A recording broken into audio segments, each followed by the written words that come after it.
بسم اللہ الرحمن الرحیم۔ ازل تا ابد روشنی کے معزز سامعین و ناظرین، السلام علیکم ورحمۃ اللہ۔ سماعت فرمائیے وہ 5 احادیث جو 5 لاکھ احادیث کا نچوڑ ہیں۔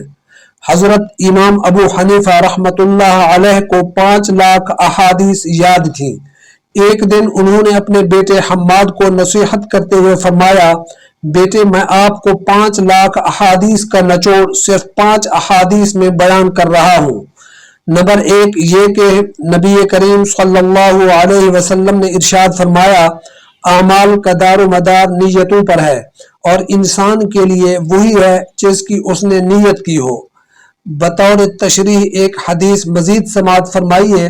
حضرت معاذ بن جبل رضی اللہ تعالی عنہ فرماتے ہیں کہ نبی کریم صلی اللہ علیہ وسلم جس وقت مجھے یمن میں بھیج رہے تھے، میں نے عرض کیا کہ اے اللہ کے رسول، مجھے کچھ نصیحت فرمائیے۔ آپ صلی اللہ علیہ وسلم نے فرمایا، اپنی نیت کو ہر کھوٹ سے پاک رکھو، جو عمل کرو صرف خدا کی خوشنودی کے لیے کرو تو تھوڑا عمل بھی تمہاری نجات کے لیے کافی ہوگا۔ الحاکم۔ نمبر 2 یہ کہ نبی کریم صلی اللہ علیہ وسلم نے ارشاد فرمایا، انسان کے اسلام کی خوبی یہ ہے کہ لا یعنی و فضول کاموں کو ترک کر دے۔ نمبر 3 یہ کہ نبی کریم صلی اللہ علیہ وسلم نے ارشاد فرمایا، تم مومن نہیں ہو سکتے جب تک اپنے مسلمان بھائی کے لیے وہ چیز پسند نہ کرو جو اپنے لیے کرتے ہو۔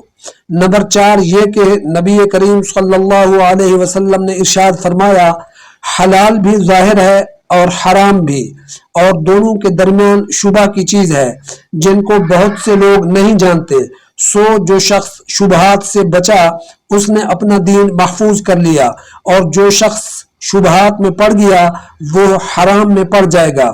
جیسا کہ چرواہا اپنے ریوڑ کسی کھیت کی باڑ کے پاس لے جائے گا تو عن قریب ایسا ہوگا کہ اس کا ریوڑ کھیت میں بھی چرنے لگے گا۔ بلا شبہ ہر بادشاہ نے باڑ لگا دی ہے اور اللہ کی باڑ حرام کردہ اشیاء ہیں۔ نمبر 5 یہ کہ نبی کریم صلی اللہ علیہ وسلم نے ارشاد فرمایا، کامل مسلمان وہ ہے جس کے ہاتھ اور زبان سے کسی مسلمان کو تکلیف نہ پہنچے، یعنی المسلم من سلم المسلمون من لسانہ و یدہ۔ یہ 5 احادیث مبارکہ سنانے کے بعد فرماتے ہیں، بیٹا ان 5 احادیث کو آئینے کی طرح رکھنا اور اپنے اعمال کا ان 5 احادیث کی روشنی میں محاسبہ کرتے رہنا۔